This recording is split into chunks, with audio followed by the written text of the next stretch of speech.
dia, boa tarde, boa noite. Esse é mais um episódio do No Ar, um podcast da Diretoria Executiva de Direitos Humanos da Unicamp.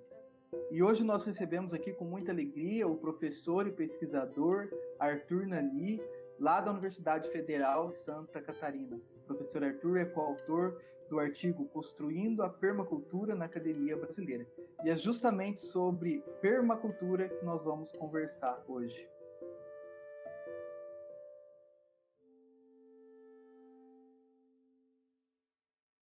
Para a gente começar bem assim e para todo mundo entender o que a gente está falando. O que é a permacultura e qual a relação que a permacultura tem com a preservação do meio ambiente? Então, a permacultura ela é um movimento social, ela é uma ciência e ela é um estilo de vida também. E a palavra permacultura, ela é uma contração, na verdade, de duas palavras que vêm do inglês, que é permanent agriculture, ou melhor ainda, entendendo em português, nós estamos traduzindo nesse momento para cultura de permanência. É pensar o nosso jeito de viver, as nossas ações e as nossas decisões dentro de uma lógica em que nós temos que manter o planeta que nos abriga sempre com energia suficiente para que nós possamos ter êxito na nossa caminhada enquanto espécie, né?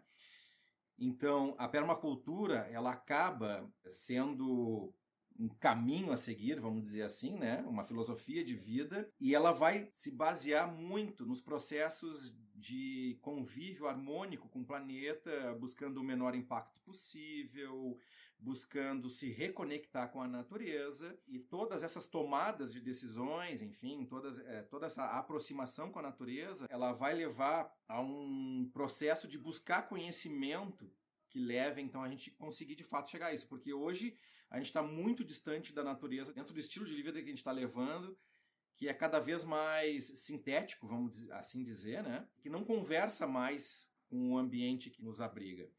Então, a permacultura vai buscar nas ciências, né, muita inspiração para poder ter êxito, então, nesse convívio harmônico com a natureza.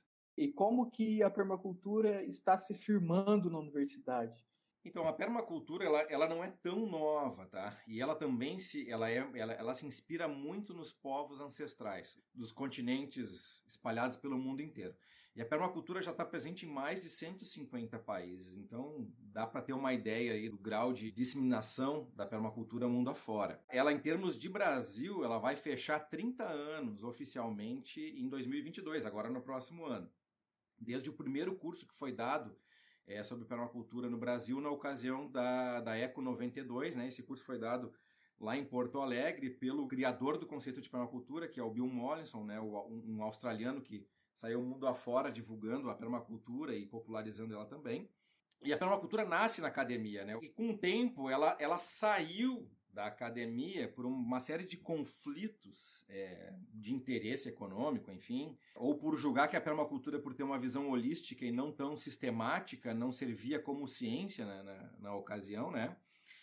E depois, com o tempo, ela se espalhou mundo afora, então, através desses cursos de permacultura que foram feitos, né, ao longo de décadas aí, e da criação de institutos, né?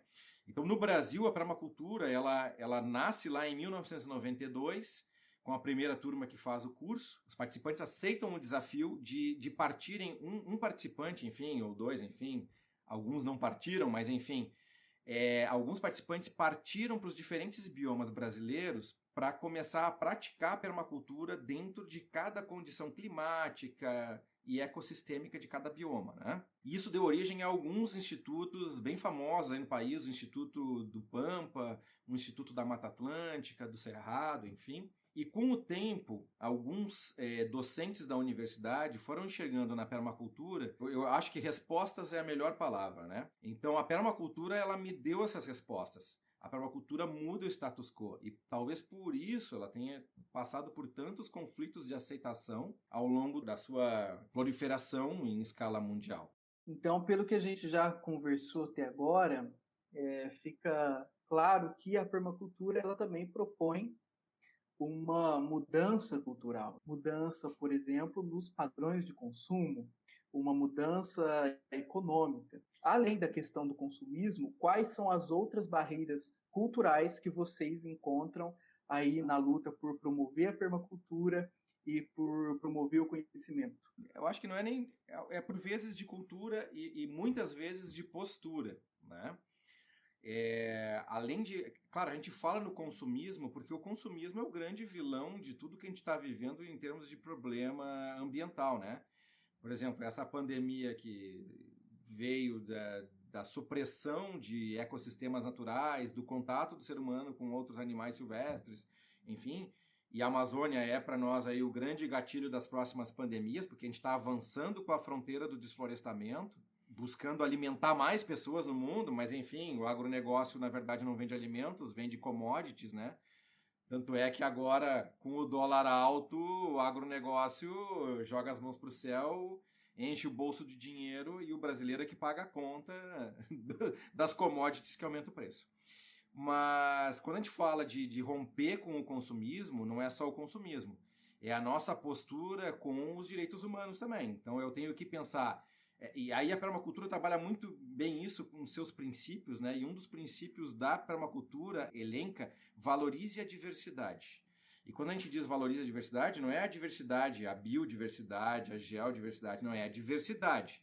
Então, por exemplo, nós vamos iniciar agora em abril a especialização em permacultura aqui na UFSC, que é a primeira turma que a gente vai empreitar fazer uma pós-graduação aqui na universidade, onde os alunos que, na hora de se inscrever, por exemplo, o público prioritário eram quilombolas e indígenas, por exemplo. Depois os professores né, tanto fazem, universitários, a rede básica, enfim, e por fim, então, entraram na seleção os demais candidatos que se inscreveram. Então, assim, eu acho que a permacultura também traz essa possibilidade de entender o mundo com outros olhares, valorizando essa diversidade de etnias, de culturas locais e assim por diante. Tanto que a permacultura trabalha muito esse lance do local em detrimento do global, porque nós só vivemos uma pandemia que cruzou o mundo em menos de um mês, porque a gente vive um mundo globalizado, né? Então, e por que a gente vive um mundo globalizado? Bom, porque eu acho que as externalidades ruins que estavam do outro lado do globo, elas iam ficar do outro lado do globo. Só que isso é um pensamento equivocado. Então, por exemplo, quando o IPCC se reúne para discutir as mudanças climáticas, e a gente sempre escuta aquela frase, olha, gente, a atmosfera não tem fronteira, o oceano não tem fronteira.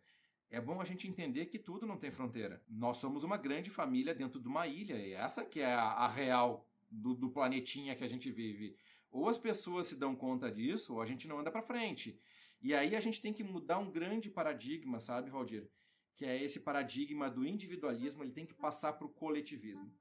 E enquanto eu colocar o materialismo na frente de todas as pessoas, jamais eu vou conseguir ver esse coletivismo acontecer. Então a gente precisa romper, primeiramente, esse padrão cultural de pensar a sociedade como cada um no seu quadrado, dentro da sua célula familiar. E a permacultura faz muito isso, porque ela busca sempre trabalhar a congregação das pessoas em prol do bem coletivo.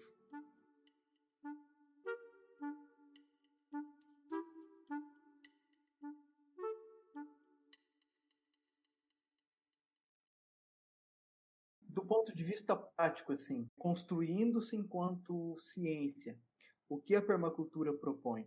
A permacultura ela nasce como uma proposição para áreas rurais, porque dentro de ambientes rurais a gente tem mais liberdade de fazer as coisas, porque os regramentos são menos, vamos dizer, exigentes, mas ela é aplicável em todos os setores. Eu até brinco com os alunos que passam pela disciplina, você pode usar os conhecimentos da permacultura tanto para o bem quanto para o capital, sem problema. Agora, assim, como eu vou fazer para aplicar esse conhecimento vai depender do contexto onde eu estou inserido. Então, por exemplo, eu quero fazer uma permacultura urbana, posso? Posso. Mas ela vai ter limitações, né? Quais são as limitações? As regras já estabelecidas no ambiente urbano, as limitações espaciais e físicas que você tem para poder, por exemplo, plantar a própria comida. Porque quando a gente fala de permacultura, a gente fala de autonomia também, né? Quando a gente fala de reconexão do ser humano com a natureza, a gente fala do sujeito plantar a própria comida, sabe? Criar vida. Mas o ser humano não tem essa experiência de gerar vida, né? E vida vegetal, então, é algo mais distante de alguém que, por exemplo, está dentro da cidade. Para alguém que mora no campo até gera vida. Agora, alguém que mora no campo e trabalha com agricultura convencional, baseada num pacote de agroquímicos, essa pessoa não está gerando vida, por exemplo. Ela está aplicando um pacote que é uma convenção, né, a agricultura convencional, buscando êxito e lucro na produção. Tanto que a maior parte dos agricultores, mesmo familiares, não os de grande escala, né, enfim, os de grande escala, isso é mais óbvio, porque é uma agricultura industrial. Mas no agricultor familiar, o agricultor familiar, quando produz alimentos de forma convencional, ele faz as aplicações de agroquímicos na lavoura que vai ser comercializada, mas eles, via de regra, e isso é uma regra quase mesmo, ele tem uma roça e uma horta orgânica para o consumo próprio. Veja bem, ele tem um alto respeito por ele, mas ele não transmite esse respeito para os demais por uma questão óbvia. Ele é um sujeito dentro da sociedade extremamente desvalorizado, as pessoas querem pagar menos pela comida, então por que ele vai perder o tempo dele produzindo um alimento de qualidade se as pessoas também não estão se importando com a qualidade de vida dele, né? Agora, Arthur, uma pergunta assim, mais a nível pessoal. Você vê uma conexão entre permacultura e direitos humanos no seu trabalho? Cara, enxergo totalmente isso. A permacultura ela é muito inclusiva, sabe? Muito inclusiva mesmo. A permacultura ela trabalha com 3 éticas, tá? Que é o cuidar da terra, que seria a ética ambiental, o cuidar das pessoas, que seria a ética social, e o cuidar do futuro, que seria a ética econômica, né? Isso aí dá o triângulo da sustentabilidade. Então, quando a gente fala da ética cuidar das pessoas, a gente está falando justamente de direitos humanos, né? Não só... É que quando a gente fala cuidar das pessoas, a gente está falando de cuidar das pessoas, mas também cuidar dos animais, né? Vamos dizer assim. Enquanto espécie, e espécie que vive num grande bando, em cima disso, a gente tem que pensar, quando a gente traz as outras 2 éticas da permacultura, o cuidado da terra e o cuidar do futuro, nós estamos levando em consideração com a permacultura, que ela é antropocêntrica, né? Porque a gente faz um planejamento para a nossa espécie, mas que ela precisa pensar em se adequar a esses padrões de capacidade de carga. Alguém pode pensar assim, mas é um sacrifício muito grande eu sair da minha zona de conforto, de todos os mimos que o sistema me dá, eu não quero. Você não faz ideia do que você pode estar perdendo de viver em termos de felicidade. Você não está se entendendo como um ente protagonista da sua vida. Você está se entendendo como uma engrenagem dentro de um sistema que te oprime e reprime diariamente para que você fique dentro dessa engrenagem, mantendo o sistema ativo. Então as pessoas assim têm que pensar mais em si mesmo, sabe? E como elas podem ser importantes para as outras pessoas, mas reconhecendo a própria importância. Isso não quer dizer que a permacultura seja egoísta, mas ela traz aquilo no cerne que para você amar alguém, você tem que antes se amar. Então é mais ou menos nessa linha.